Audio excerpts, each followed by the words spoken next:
Hello, welcome to Flutterbug Auto. Today I'm talking about the game Yellow Taxi Goes Vroom. So this game is probably the farthest from the concept of my channel that I've ever covered on here, since it's not a racing game and it's hardly even a driving game. But the main character is a car, and it's also partially a spiritual successor to Crazy Taxi, which is a game that'd fit comfortably on the channel, so I think it works. Plus, I know at least a couple commenters on the channel were excited to see me cover this game. Plus, also, after racing games, my favorite video game genre is platformers, so this is like my only real chance to talk about a platformer on the channel. And also, platformers and racing games have more in common than you might think at first.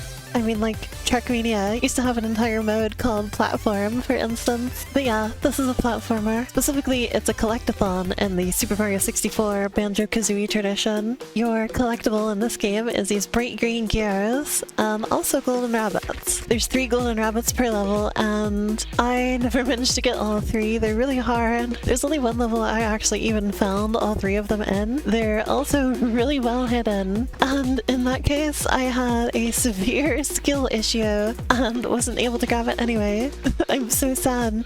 The main piece of movement tech you've got in this game is the Flip-O-Will, which is quite a lot like a Sonic Spin Dash insofar as you charge up and then get a burst of speed. You can use this to blast off of ramps or just clear gaps and even climb up walls a little bit. It's really fun. I ran into a lot of places during my playthrough where I really struggled to collect certain gears and just figured that I was missing an ability or something like that I need to unlock and then come back with later, but as it turns out, you have your entire moveset from the start actually. The only thing the game holds back is information about your moveset, and most of the game you're really only going to know about the Flip-O-Will, and I actually like this approach quite a bit. It means you're going to spend a lot of time getting used to the game and its basic movement, really getting it nailed down, and then later on you can start adding complexity onto it. So the learning curve never felt really steep to me at all. Once I learned how to do new moves, I immediately could intuit their utility and where I should go back to in order to try them out.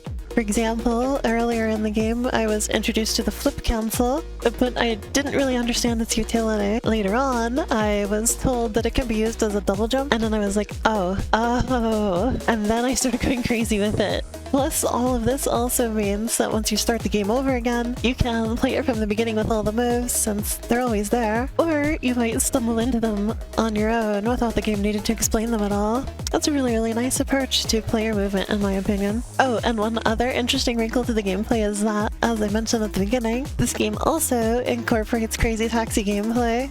So on certain levels you have a time limit and you have to gain time back either by collecting clocks or by picking people up and driving them around the level, Crazy Taxi style. There's even an entire side mode dedicated to the Crazy Taxi concept.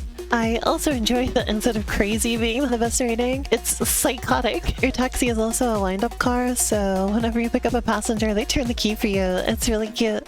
I am glad not every level uses this format though, because, as you might imagine, from having a timer on all the time, it really makes everything just super duper frantic. So it's nice that there's also plenty of levels with a slower pace. The game can get really difficult, but it's also really generous with both the pacing and with the amount of collectibles you need to progress. A few times throughout the game I found myself going back to earlier levels to collect some more gears to get enough to unlock the next level, but it was never a super whole lot of them. I never felt like I was being really walled off from continuing or anything like that. I felt like it was really well paced out. I think my only real issue with level design was on the castle stage, where you unlock the propeller power-up, where it just like doesn't end. Earlier in the game, you unlock the golden spring power-up by defeating a boss, and that makes it really clear you've unlocked something and the level is finished. But on the castle level, it never makes it clear that you've unlocked the power-up. And I spent an honestly embarrassing amount of time stuck at the end of the level because I didn't realize you were meant to just exit at that point. So I wish that would have been made more clear. Otherwise, I had a really great time with all of this game's levels. There's a great progression in difficulty and use of the game's mechanics throughout as well. The only time you really end up needing the advanced moves is by the end, when you should have learned them by anyway. I also really liked the couple of times the game changed to a top-down mode. It doesn't change the game too terribly much, but instead of steering and accelerating like normal, you just point the stick in the direction you want to go. And I don't know, I just really like that little bit of an extra wrinkle. And plus, it only shows up a couple times, so it doesn't overstay either. The levels themselves are decently open-ended as well. A lot of the gears have multiple different ways you can approach reaching them, and to me it's always really fun finding your own personal way around a challenge like that. In terms of the levels themselves, there's so many different concepts here. You go to all sorts of wacky different places. There's a pizza world, a Magicant-esque inner mind world, a sewer filled with skeletons, an arcade, and even the moon. I really like the detail that when you're on the moon, all the sounds are really muffled. Most games just ignore the lack of sound in space, so it was really fun to see that here. In general, I'd describe the tone of this game as completely, totally, and utterly irreverent. Absolute indulgence in the absurd. Absolutely everything that you see in this game is there to be silly goofy and nothing else. There is not a coherent choice to be found in this game. Everything is some kind of silly little joke. The way all the bodybuilders call you King. The way the guy who made the taxi is a weird Mario parody named Morio. Even just like the fact that you could put little hats on the taxi. Like, I do mean literally everything is some kind of a joke. If I were to go through every example, we'd be here for weeks. Like, the main villain is named Alien Mosk and he runs Tosla. You find another taxi named Okra Taxi Goes Smooch. There's a car that looks like Vin Diesel. I think you get the picture. And like, the style of complete irreverence probably rubs some people the wrong way. But personally, I enjoy the supreme level of bullshit on display. They just put whatever the fuck they wanted into this game, and honestly, I respect it. The art style carries a lot of the game's charm too. It's a low-poly, retro type of style that evokes something between the Nintendo 64 and the PlayStation, but with a much larger draw distance and better lighting and level of detail than either of those consoles could do. It's really, really nice. I always love cute little low-poly models and pixel art textures. I even made a model of myself in the game style for this video.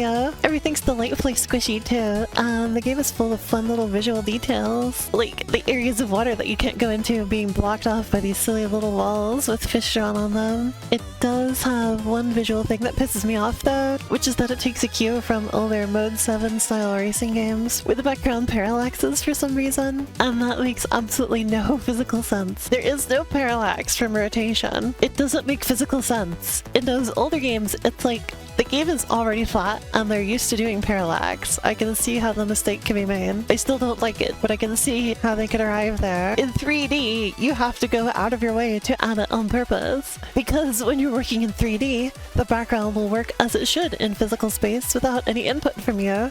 And also, especially when it's in 3D, I find it super disorienting and nauseating. I have to basically never look at the skybox or I'll start getting motion sick. So it loses a point for that one from me. But aside from that, this game is just an incredibly fun romp from start to finish. It's an absolute joy to move around in. The presentation is fun and colorful, and there's so many little mechanics that all come together in fun and interesting ways. There's just a ton of variety to the level design, and nothing ever gets boring. It's as fast-paced as you'd hope for a game about a car.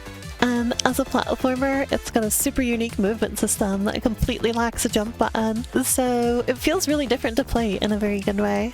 For me personally, my favorite platformer movement system is definitely A Hat in Times, but this one is way up there as well, just for the sheer creativity of it. Plus, there is a ton of content. By the time I beat the game, I had pretty much only half of the total collectibles, so if I want to continue, there's a ton more of this game to play through. It's an incredibly well done mashup of Crazy Taxi and collectathon platformer that I would never have dreamed of existing. But I am so glad someone did think of the idea and I get to play it.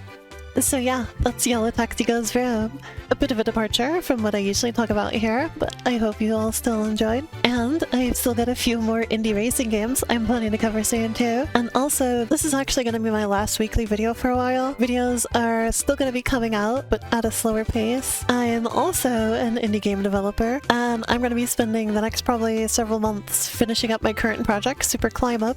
It's a spiritual successor to the NES game Ice Climber, which I filled with a lot more levels and new ideas and mechanics. It's been pretty close to finished for a while now, but I've been more focused on this channel for the last like half a year. So now it's time for game dev to get the focus again, but I'm still definitely going to be making videos for this channel. I am still planning videos about Garfield Kart and Sonic Racing Crossroads once those games come out, as well as my big PlayStation Ridge Racer project. So I hope you'll all be looking forward to those. And I hope to return to the weekly format after a while as well, once I'm done with my big game dev project. Plus, I am going to keep playing more racing games and collecting footage for future projects in the meantime. So, as always, you can come on down to twitch.tv/flutterbug to keep up with what I'm up to. See you soon!